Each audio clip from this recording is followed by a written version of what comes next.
Hola, bienvenidos a la última semana de clases de este semestre que corresponde a la semana 12 y donde el tema será networking o comunicación en red.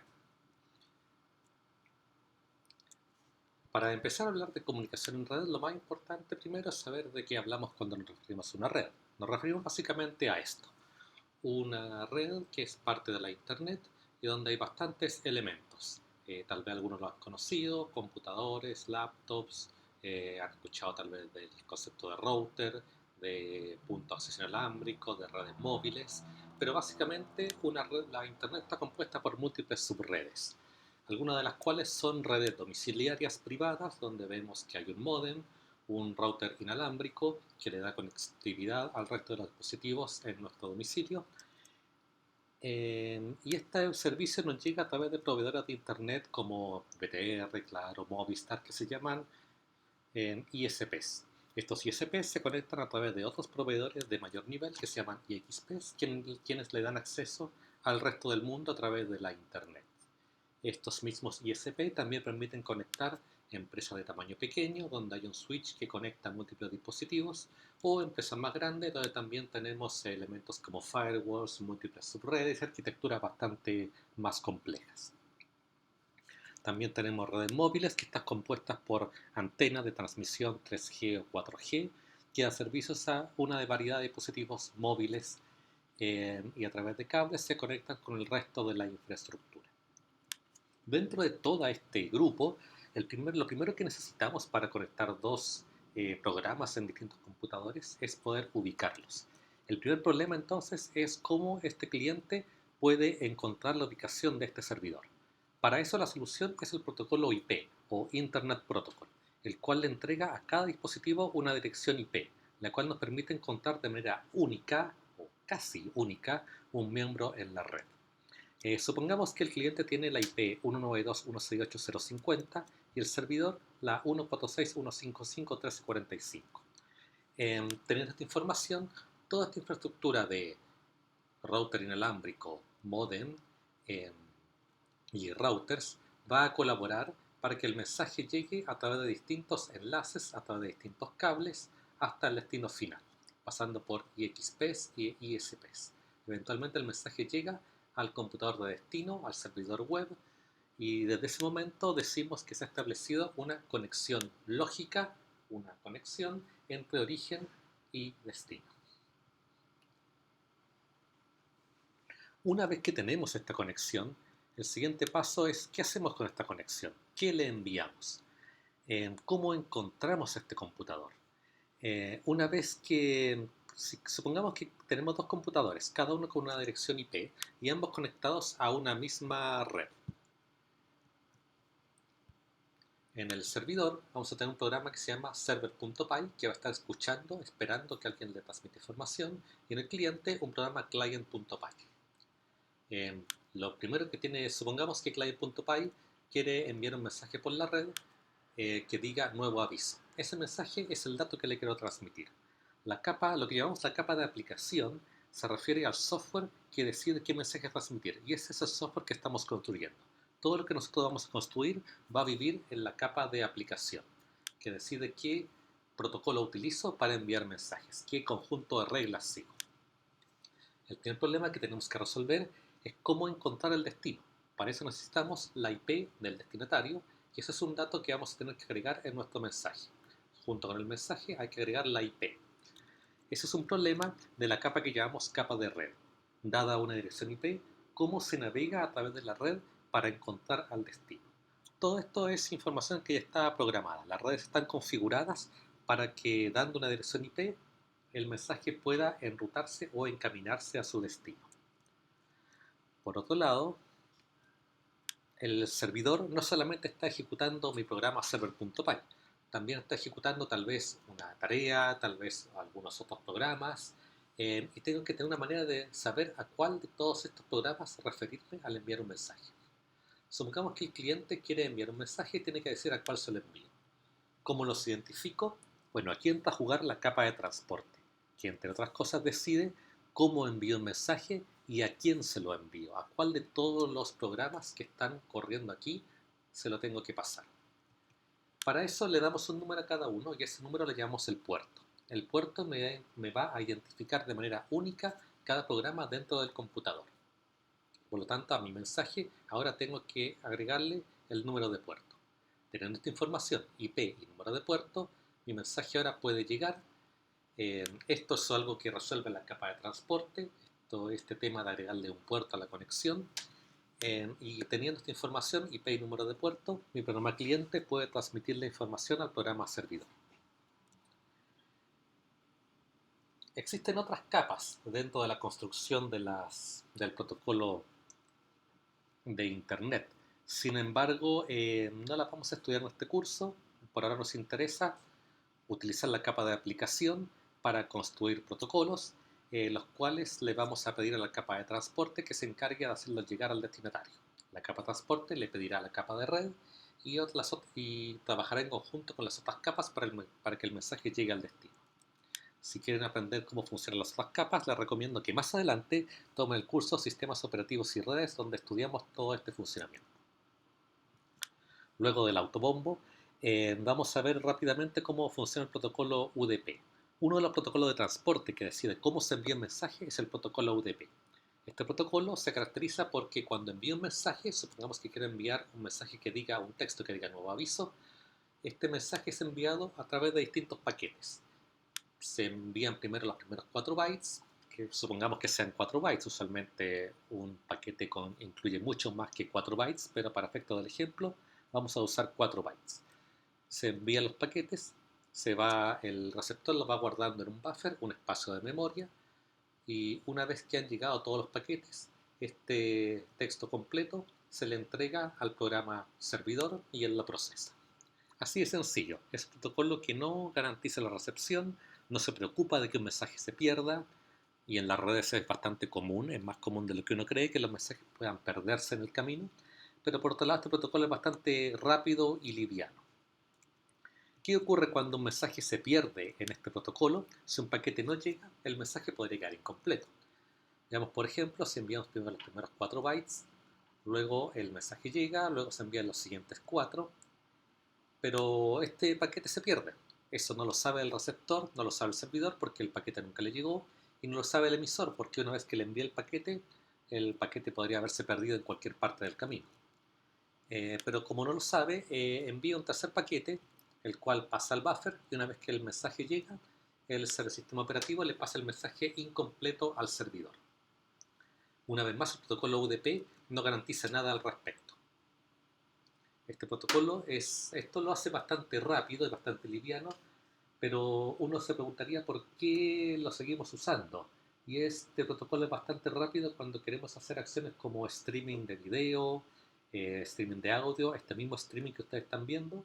Si en algún momento su conexión falla un poco y se pierde un par de píxeles o en el audio se escucha un poco entrecortado, eso es señal de que un paquete se ha perdido. Pero en general, si no ocurre demasiado frecuente, el mensaje puede entenderse igual. Por lo tanto, aquí sí tiene una ventaja el usar este protocolo de tipo UDP.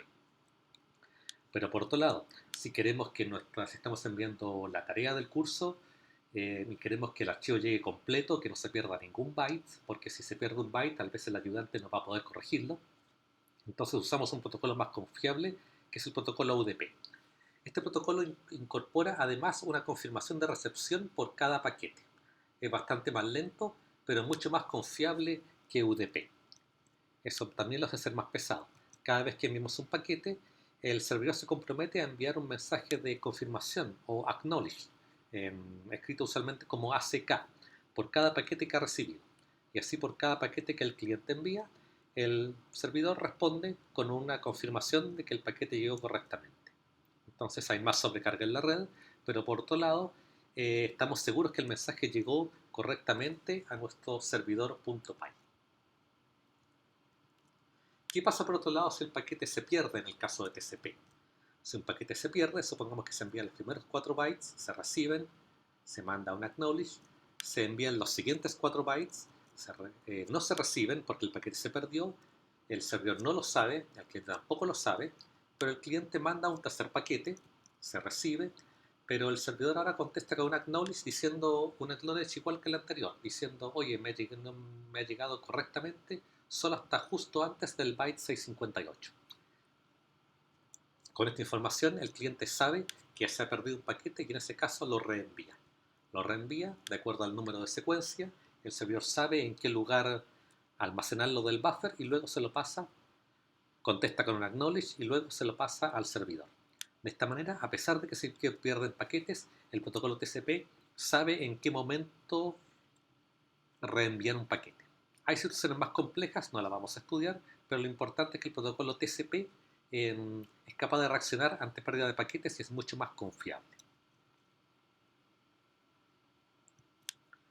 Por otro lado, vamos a ver brevemente un ejemplo del protocolo de aplicación. En la capa de aplicación, que básicamente son los programas que nosotros construimos, lo importante es definir qué tipo de mensaje envío, qué hay dentro del mensaje, cómo los identifico, que los envío en algún orden en particular, espero una respuesta. En el fondo consiste en definir una serie de reglas que nos ayuden a programar el comportamiento tanto del cliente como del servidor. Veamos un ejemplo donde tenemos un programa cliente y un programa servidor. El primer paso antes de establecer la conexión es poder crear sockets tanto en el cliente como en el servidor. Y un socket viene a ser un objeto que nos provee el sistema operativo y que nos permite dos cosas: hablar con el exterior a través de la tarjeta de red y recibir mensajes del exterior a través de la misma tarjeta de red. Es un objeto que el sistema operativo nos entrega y nos permite toda esta funcionalidad de enviar y recibir mensajes. Los sockets TCP son sockets que están programados con este protocolo de envío y acknowledge de manera que puedan reaccionar automáticamente si un paquete se ha perdido, lo que significa que ese comportamiento no lo tenemos que programar nosotros. Una vez que hemos creado los sockets, el siguiente paso es que el servidor debe asociar su socket, el socket con el que va a escuchar, a una dirección IP y a un puerto en específico. Recordemos que el puerto nos permite identificar de manera única a un proceso dentro del computador. Una vez que configura este socket en modo de escuchar, ahora ejecuta una opción que se llama accept. Y accept se queda esperando hasta que llegue alguna comunicación desde el exterior. Hasta aquí el programa servidor se queda bloqueado. Aquí el siguiente paso lo tiene que dar el cliente, que él va a utilizar su propio socket para hablarle a esta dirección IP y al mismo puerto que estableció el servidor. Es muy importante que sea el mismo puerto porque es la manera en que el mensaje va a llegar correctamente al programa server.py. Una vez que se estableció la conexión, esta función accept del servidor se desbloquea, entrega un socket nuevo que va a permitir que el servidor se comunique exclusivamente con este cliente. En este caso, ahora viene el protocolo de aplicación. En este caso, el protocolo de aplicación decía que el cliente tiene que enviar 4 bytes con el tamaño de los datos que va a transmitir y luego todos los datos de un archivo que en este caso se llama enviar.py. Entonces, de acuerdo a esas reglas, lo primero que hace el cliente es abrir el archivo enviar.bin en modo usuario, en modo binario, lo lee todos sus datos, ve su largo de este arreglo de bytes, de este byte array, y utiliza la función sendAll del socket. Primero, de acuerdo al protocolo, lo primero que envío es el largo almacenado en 4 bytes. Y a continuación hace otro send donde va a enviar todos los datos, todo el byte array que acaba de leer del archivo. Por otro lado, ¿qué hace el servidor? Como el servidor conoce el protocolo de aplicación, sabe que lo primero que va a recibir es el largo de los datos. Entonces utiliza la función receive del socket para recibir 4 bytes y almacenar esa información, transformarla a un entero que represente el largo. A continuación va a crear un byte array inicialmente vacío que le llamaré datos para guardar ahí todos los bytes que reciba. ¿Qué hace ahora este ciclo? Este ciclo implementa una parte en que, de acuerdo al protocolo de aplicación, una vez más, decidimos que la recepción va a ser en chunks o en grupos de máximo 4096 bytes. Un número arbitrario, pero que puede ser una regla del protocolo de aplicación.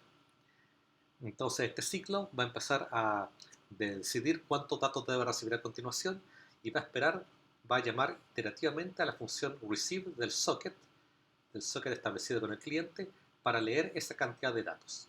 Los datos recibidos van a quedar en un byte array llamado recibidos, el cual usaremos para extender nuestro byte array de datos en el servidor. Una vez que se han recibido todos los datos, el servidor lo que va a ser guardar un archivo con estos datos con nombre recibido.bin, abierto en modo de escritura y en modo binario. Y luego, de acuerdo al protocolo, una vez más, el protocolo dice que una vez que el archivo sea recibido, tengo que enviar un mensaje de respuesta desde el servidor al cliente. Este mensaje de respuesta, en este caso dice gracias, codificado como UTF-8, y estos bytes se los envío al cliente. El cliente los recibe mediante su función recibir del socket, le entrega de parámetro 4096, pero un número suficientemente grande para que quepa el mensaje de respuesta ahí. Si los datos que llegan son más pequeños, bueno, la función termina y entrega como resultado los bytes que alcanzó a recibir. Lo que sí no va a hacer es que no va a recibir más de 4096 bytes en esta llamada. Último paso, tanto el cliente como el servidor tienen que ejecutar sus respectivas funciones sock.close y sockcl.close para cerrar los tres sockets. Recordemos que el cliente crea un socket para hablarle al servidor. El servidor, que es un servidor de tipo TCP, crea un socket para escuchar de comunicación desde algún cliente. Y una vez que ha escuchado de un cliente en particular, crea un nuevo socket para hablar específicamente con ese cliente. Y deja este socket abierto por si llega alguna otra comunicación.